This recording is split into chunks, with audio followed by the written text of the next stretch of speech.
अस्सलाम वालेकुम। आप देख रहे हैं गोरखतंदा अबरार कुरैशी। आपसे मुखातिब हूँ। आज की बड़ी अहम खबरों के ऊपर बात करेंगे, जिसमें सबसे पहले इमरान खान का जेल से किस नौयत का पैगाम सामने आया।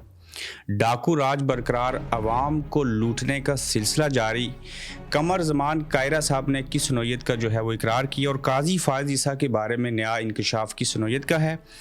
मुराद सईद की सीट को इसहाक डार साहब कैसे बचाएंगे, क्या वो हल्फ लेने आएंगे या कि नहीं, इन तमाम चीज़ों के ऊपर बात करेंगे। और सबसे पहले जो इमरान खान साहब ने जेल से एक खौफनाक नौयत की गुफ्तगू की, तमाम पहलू जो थे अपनी ज़ात के हवाले से, फील्ड मार्शल आसिम मुनीर साहब के हवाले से, तमाम चीज़ों को बयान किया और कह दिया कि मुल्क के अंदर मार्शल लॉ नहीं आसम लॉ चल रहा है। अमेरिका के अंदर जो उनके बच्चे हैं उनके हवाले से भी बड़ी तफसीली उन्होंने बात की, और इमरान खान साहब ने यह बयान किया कि जो जुल्म, जबर और सितम उनके साथ इस वक्त जेल में पिछले 2 सालों से हो रहा है, ऐसा किसी भी कैदी के साथ और किसी भी साबिक वज़ीर-ए-आज़म पाकिस्तान के साथ जेल में नहीं हुआ। इवन कि मुझे बकौल इमरान खान साहब के इस ट्वीट के और इस बयान के कि जेल में नमाज के असूल के लिए जब मैं वज़ू करता हूँ तो मुझे गंदा पानी दिया जाता है जो बदबूदार होता है। इस्लामी जमहूरियत पाकिस्तान की जेल हो, वहाँ पे एक मुसलमान हो, कैदी हो, और वो नमाज़ पढ़ने की कोशिश करे, और जब उसे वज़ू के लिए पानी दिया जाए और वो नापाक और गंदा हो, तो आप इमेजिन करें कि ये निज़ाम जो है वो किस हद तक ताकतवर है। और फिर जब अपने मुखालिफ को कुचलने पे आता है तो नमाज के असूल के लिए, वज़ू के लिए जो पानी दिया जाता है वो भी गंदा और बदबूदार दिया जाता है। खान साहब ने कहा क्या, कहते हैं कि पाकिस्तान में इस वक्त मार्शल लॉ नहीं आसम लॉ है। हमारे साथ धांधली हुई और ये निज़ाम जो था वो खामोश रहा। आसिम मुनीर की सरपरस्ती पर मुझ पर पार्टी के लोगों पर जुल्म किया गया। मुल्क में अदालती निज़ाम को तबाह किया गया। मिलिट्री कोर्ट्स बनाई गई। आसिम मुनीर की बादशाह को किसी सूरत तस्लीम नहीं करूँगा। इस वक्त पाकिस्तान में डाकू डफर जो अलायंस है वो आपस में चल रहा है। मुझ पर टॉर्चर बढ़ा दिया गया है। 22 घंटे जेल में कैद तन्हाई में रखा जाता है। किताबें नहीं दी जा रही। हालात हाज़रा से दूर रखा जा रहा है। जब से जेल सुपरडेंट गफूर अंजुम आया है उसकी सरबराही में मुझ पर जुल्म किया जा रहा है, और उस शख्स को कभी माफ़ नहीं करूँगा जो ये सारी चीज़ें कर रहा है। मुझे मेरे बच्चों से दूर रखा गया। मेरे बच्चे अमेरिका में किसी की मदद के लिए नहीं गए। मेरी हदायत पर वो आलमी इदारों को मुल्क के हालात से आगाह करने के लिए गए हैं। बैरिस्टर गौर, सुलेमान अकरम राजा, अली अमीन गंडापुर, जुनेद अकबर को ताकीद करता हूँ, सख्त ताकीद करता हूँ कि तहरीक को मुनज़्ज़म करें जो 5 अगस्त के हवाले से है। मैं इस जुल्म के ख़िलाफ़ खड़ा हूँ और आपको भी खड़ा होना पड़ेगा। उन्होंने पार्टी के लोगों को हदायत की है कि ये जो हालात हैं मेरे ऊपर बीत रहे हैं, और दूसरी जानिब जो एहतजाज करना है उस एहतजाज को मुनज़्ज़म कीजिए। जो आपस के इख्तलाफात हैं उनसे दूर हो जाइए। यहाँ पे देखिए कि अमाद अज़हर का मंजर आम पर आना और उसके बाद कैसा बयान दिया, और फिर वो जो थे वो गायब हो गए जनाजा से। पहली तो बात है आना चाहिए था, वालिद की नमाज जनाजा थी। दूसरी बात है जब आगे थे तो ऐसे गायब नहीं होना चाहिए था। अगर गायब ही होना चाहिए था तो फिर पहली बात आने वाली नहीं करनी चाहिए थी। अब अमाद अज़हर ने अपने वालिद सीनियर सियासतदान मियाँ अज़हर के इंतकाल के बाद 2 साल बाद मंजर आम पर आए। कहते हैं कि मुझसे ज़्यादा तकलीफ़ दे और दुख मेरे घर वालों ने 2 साल से ज़्यादा अरसा बर्दाश्त किया है।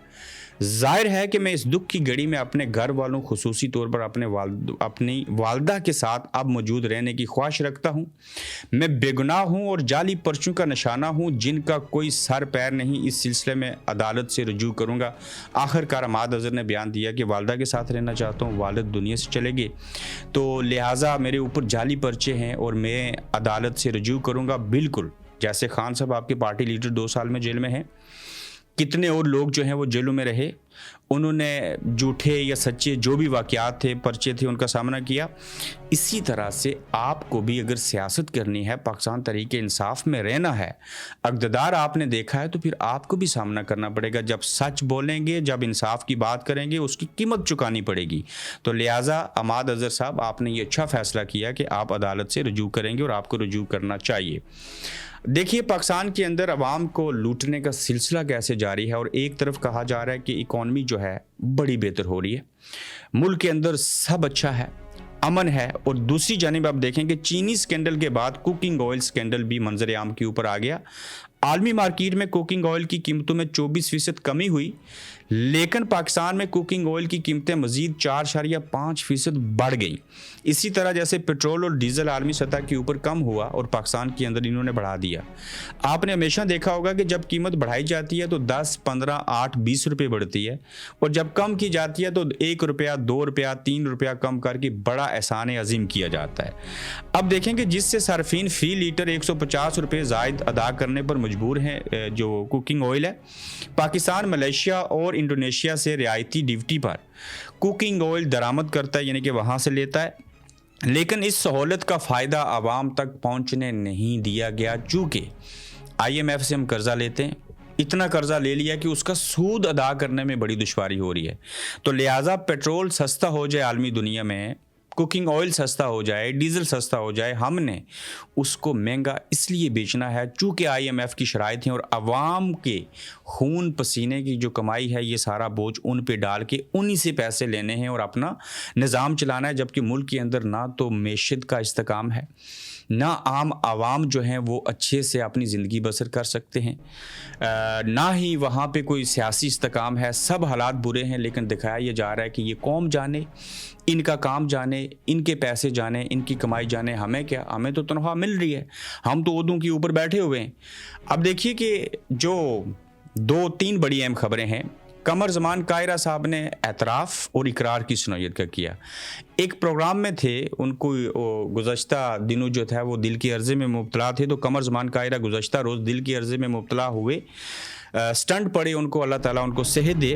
کائرہ صاحب کا ایک کلپ وائرل ہے، اس میں کہا گیا کہ کیا آپ سمجھتے ہیں کہ یہ ہائیبرڈ نظام ہے جسے پیپلز پارٹی سپورٹ کر رہی ہے؟ تو نادر گورمانی جو ہیں انہوں نے یہ سوال کیا اور کہتے ہیں کہ کیا کسی کو کوئی شک ہے کہ آپ مجھ سے سوال کے ذریعے اقرار کروانا چاہتے ہیں؟ جانے نہ جانے گل ہی نہ جانے باغ تو سارا جانے ہے، یعنی کہ وہ آگے سے جواب دیتے ہیں کہ کیا اب بھی آپ کو کوئی شک ہے کہ ہم ہائیبرڈ نظام کو سپورٹ نہیں کر رہے؟ تو کیا آپ میرے منہ سے الفاظ نکال کے پوچھنا چاہ رہے ہیں؟ یہی حقیقت ہے کہ ہم اس رجیم چینج کا حصہ ہیں، اس ہائیبرڈ نظام کو سپورٹ کرتے تھے، کرتے ہیں اور کرتے رہیں گے، اس کے اوپر ہمیں کوئی شرم اور حیا نہیں ہے۔ قاضی فائز عیسیٰ صاحب دوبارہ سے خبروں کی زینت بنے ہیں، اور خبروں کی زینت بننے کی وجہ جو سامنے آئی وہ یہ ہے، ریٹائرڈ ہو چکے، گوشہ نشینی میں چلے گئے۔ جب چیف جسٹس تھے تو سب نے دیکھا کہ ان کا انصاف کیسا تھا۔ پھر یہ بات چلی تھی کہ آئینی ترمیم جو ہوئی تھی 26ویں، اس میں جو آئینی بینچ بنایا گیا تھا، قاضی فائز عیسیٰ اس کے سربراہ بنیں گے۔ پھر یہ بازگشت بھی سنائی دی کہ قاضی فائز عیسیٰ کو ہو سکتا ہے کہ چیف الیکشن کمشنر لگا دیا جائے۔ اب یہ کوشش ہو رہی ہے کہ حکومت کے اندر یہ سوچ ہے کہ قاضی فائز عیسیٰ کو اگلے 2 ماہ میں نئی آئینی عدالت کا سربراہ بنایا جائے، یا یہ بھی ہو سکتا ہے کہ وہ پاکستان کے نئے چیف الیکشن کمشنر بن جائیں۔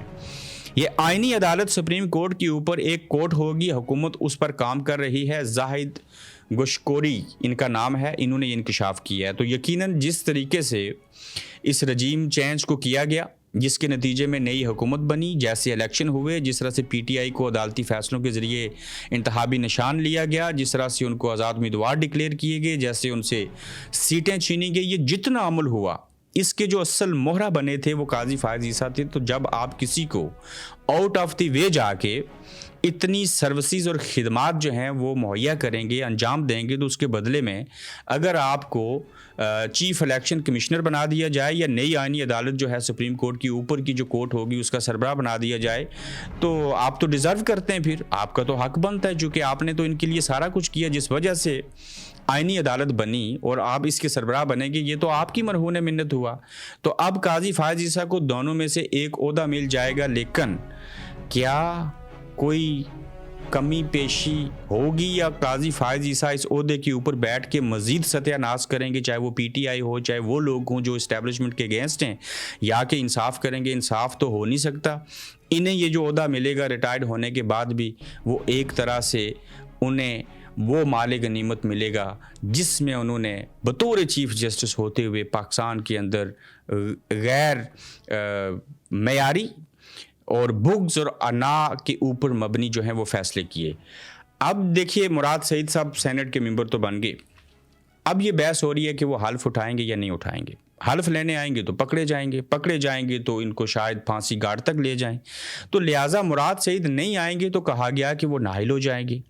माजी की ये बात सामने रखते हुए हम इसके ऊपर बात करेंगे कि इसहाक डार साहब जो इस वक्त डिप्टी प्राइम मिनिस्टर हैं, वो कैसे मुराद सईद जो हैं उनको बचा लेंगे। आपको याद होगा कि इसहाक डार साहब एग्जाइल में थे, उस दौरानिए में मैंने तकरीबन उनसे 6-7 इंटरव्यू भी किए, और जब वो एग्जाइल में थे तो उसी दौरानिए में वो सेनेट के मेंबर बने थे। जब वो सेनेट के मेंबर बने तो वो हल्फ उठाने के असूल के लिए पाकिस्तान नहीं गए थे, तो उसके बावजूद वो सेनेट के मेंबर रहे।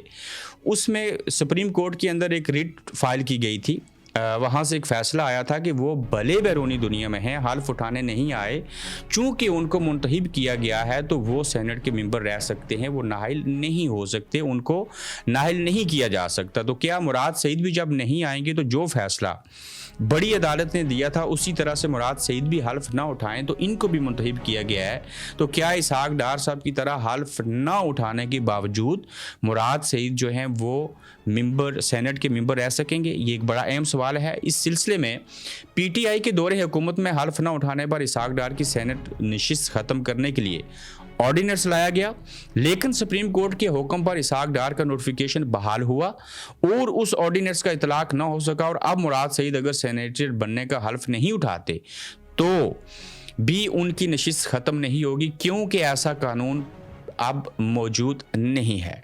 ये थी आज की खबरें। अपना ख्याल रखिएगा, अपना फीडबैक दीजिएगा, तो जल्द आपसे फिर मुलाकात होगी। आप देख रहे हैं गोरखधंधा अब्रार कुरैशी के साथ।